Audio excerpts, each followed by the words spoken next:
So we have a really interesting story coming up. We have a gentleman who is a instrumental saxophone player, and he's gonna, like, there's a lot of hypothetical talk about, like, how do we, like, this is a music track. How do I start making a living? I'm afraid to put my stuff out. I want to wear a bunny costume or something, and maybe people will notice me. Like, this gentleman just really on his own started putting up NFTs with at first at OpenSea, and built his own sort of domain. And please help me welcome Milo, who's going to come out and talk to you about his experience. He's made over $100,000 from instrumental saxophone music, which really is something that is really special and rare in these days. So just pick up any mic, and please help me give a warm welcome to Milo. Hey, thank you. So it seems like I don't have much time already. Time is running out. But so I wanted to just start with my journey a little bit, and then if there is time, I wanted to take some questions. I do Twitter Spaces a lot, so almost every day since a year. So that's what I'm used to. I'm used to getting questions. But anyway, the short story is that I am a saxophone player, and I used to be just a gigging musician. I was doing a lot of corporate events. I had my jazz quartet, but you can't really survive with jazz. And then when I found out about the blockchain, I realized that nobody else was making music NFTs. There was a lot of talk about art and PFPs, but music NFTs were not really a thing. When I started, there were maybe a couple of weeks before I had my genesis, there were the Euler beats, which are still going really strong. That was one of the first actual music NFTs that people bought. And so I just went all in, and I started every single day to learn as much as possible. And what I realized really shortly is that I had an opportunity here, and I could actually play the music that I wanted to play that nobody else would put on a label or something. Because, for example, my first collection was 100 saxophone improvisations, like very avant-garde, weird shit that nobody would put anywhere.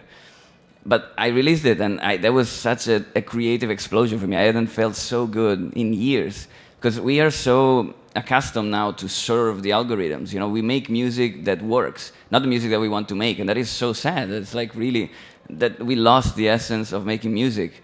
And so for me, it was a rebirth, and that really propelled me forward. Like, okay, this is it. That's what I'm doing now. And so I had my second collection, the Nifty Sax Spheres, which was very, very successful. It sold out in 12 hours. It was about 400 pieces. And it worked because I applied everything that I've learned from PFPs and from all the other projects that I've seen around me. And basically, I just made collectible music, which at the time, that was September last year, it was still pretty new. Now you will see some music NFT collections out there. But back then it was still new, so it was just easy. It's like I was just going around in Twitter Spaces and so, what was you up to? I say, well, I'm making collectible music. So everybody was like, what the hell is collectible music? And even now to this day, people still think, what the hell is collectible music? But yeah, that was the short story that generated not so much. What was it, like maybe 12 ETH, which was good for me at the time. And then it generated another 20 in secondary. So a lot of people made a lot of money with my pieces, more than me.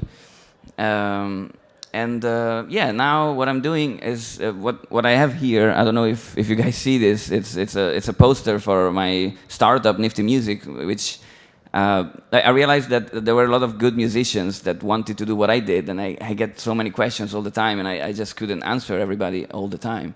So now I'm helping other artists to achieve their Web3 goals, and I just give them strategy, and then with my co-founder, who's a developer, we give them also the technology that they need.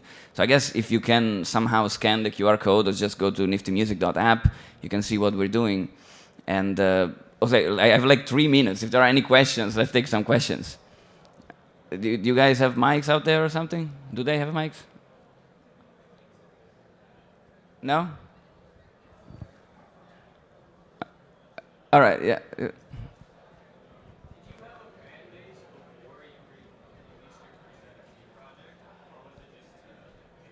Yeah, that's a great question, actually. This is something I forgot to mention. I had no fan base at all. So I started my account, Nifty Sax, from zero, just because I thought I needed a Web3 persona, which I didn't. Now I put Milo Lombardi everywhere because actually it's better to just have my name out there.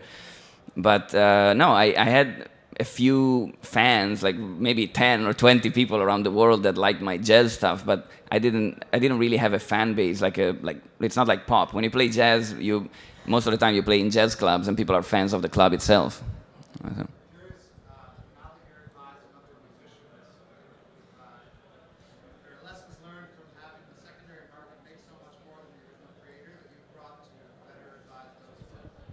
Yeah, that is something, for example, that really shocked me. When it sold out so quickly, I was in trouble, like, oh shit, now what do I do?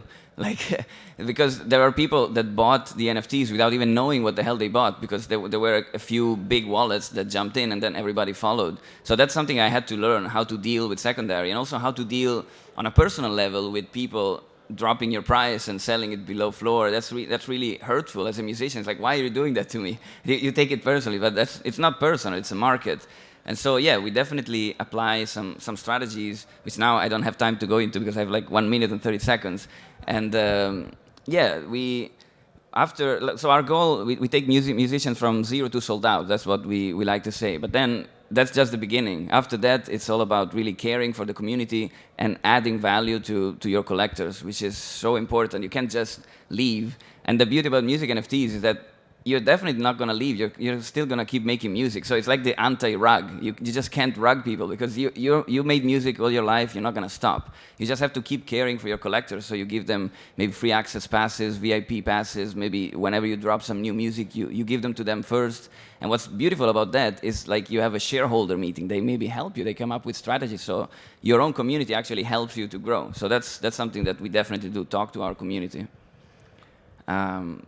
If there's another question, I can take one more. I have like 40 seconds, and then that's it. Otherwise, I say that was it. And check me out on Twitter, Nifty Sax, niftymusic.app, and just send me a DM if you want to know more. Please give a big welcome.